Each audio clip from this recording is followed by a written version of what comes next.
तो राहुल को झारखंड में आखिर किसने रोका? राहुल को रोकने पर कांग्रेस आखिर क्यों भड़की?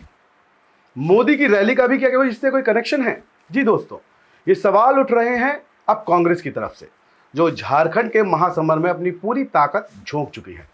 अब दूसरे राउंड की वोटिंग होना बाकी है। एक तरफ बीजेपी के शाह यानी अमित शाह दहाड़ दहाड़ कर दम भर रहे हैं कि झारखंड में बीजेपी का राज आएगा, तो वहीं दूसरी ओर राहुल गांधी भी एक के बाद एक रैली में पलटवार करते हुए दिखाई दे रहे हैं। इस बार लेकिन पूरा हंगामा जो है वो रैली ना होने पर है, या यूं कहें राहुल को रोकने पर है। तो क्या है पूरा मामला, अब जरा इसे समझ लीजिए। दरअसल दोस्तों, कांग्रेस नेता राहुल गांधी झारखंड में रैली कर रहे हैं। राहुल महागामा में कार्यक्रम के बाद बेरमो के लिए रवाना होने वाले थे। जाने ही वाले थे कि अचानक न जाने ऐसा क्या हुआ कि राहुल गांधी के हेलीकॉप्टर को रोक दिया गया। अब इस बात को कांग्रेस प्रधानमंत्री नरेंद्र मोदी के जमुई में होने वाले कार्यक्रम से जोड़ रही है, क्योंकि कार्यक्रम के बाद से वो देवघर होते हुए जमुई जाते।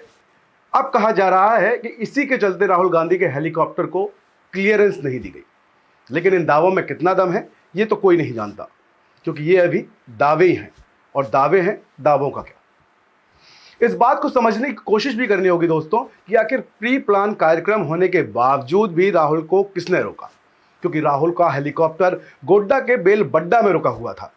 गोड्डा की रैली पूरी हो चुकी थी और तय समय के मुताबिक उन्हें पहुंचना भी बेरमो था, लेकिन ऐसा नहीं हो सका, वो तय समय में नहीं पहुंचे। वहीं हेलीकॉप्टर को क्लियरेंस ना मिलने पर कांग्रेस विधायक ने बीजेपी पर निशाना साधते हुए कहा कि यह बीजेपी की गलत नीति है। गोड्डा में खड़े राहुल गांधी के हेलीकॉप्टर का फुटेज भी सामने आया है। इसमें दिखाई दे रहा है कि राहुल गांधी हेलीकॉप्टर के अंदर बैठे हुए हैं और गोड्डा से रवाना होने का इंतजार कर रहे हैं। हेलीपैड के आसपास राहुल गांधी की सुरक्षा में कई लोग कर्मचारी तैनात हैं।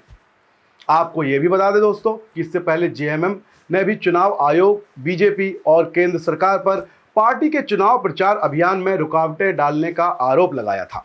पार्टी के केंद्रीय महासचिव और प्रवक्ता सुप्रियो भट्टाचार्य ने इससे पहले मंगलवार को आरोप लगाया था कि जेएमएम नेताओं के हेलीकॉप्टर को उड़ान भरने से रोकने की कोशिश की जा रही है, और ये सब बीजेपी और केंद्र के इशारे पर हो रहा है।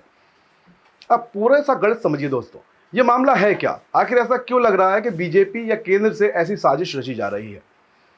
ये सब तो चुनाव के रिजल्ट बता ही देंगे किसने किसको रोका, क्योंकि जनता जिसको चुनेगी अल्टीमेट राजा वही होगा।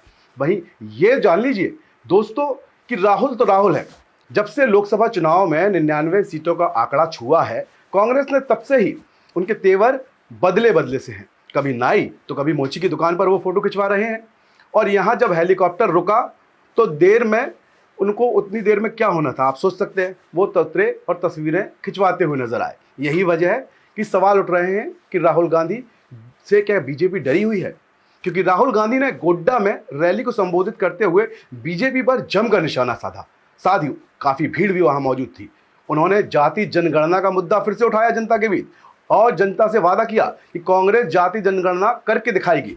राहुल गांधी गोड्डा के मेरामा में चुनाव प्रचार करने पहुंचे थे। कांग्रेस ने आरोप लगाया कि राहुल के हेलीकॉप्टर के करीब पौने घंटे तक रोका गया। बताया जा रहा है कि पीएम मोदी भी आज झारखंड में ही चुनाव प्रचार कर रहे हैं, जो देवघर से जमुई के रास्ते जाने वाले थे, आपको हम पहले ही बता चुके हैं।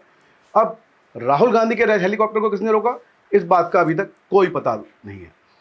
हालांकि इस तरह की जो भी खबरें हैं या झारखंड महाराष्ट्र विधानसभा से चुनाव से जुड़ी हुई जो भी अपडेट है, हम आपको लगातार बताते रहेंगे, क्योंकि हम हैं बुलंद भारत टीवी, ताकत आपकी।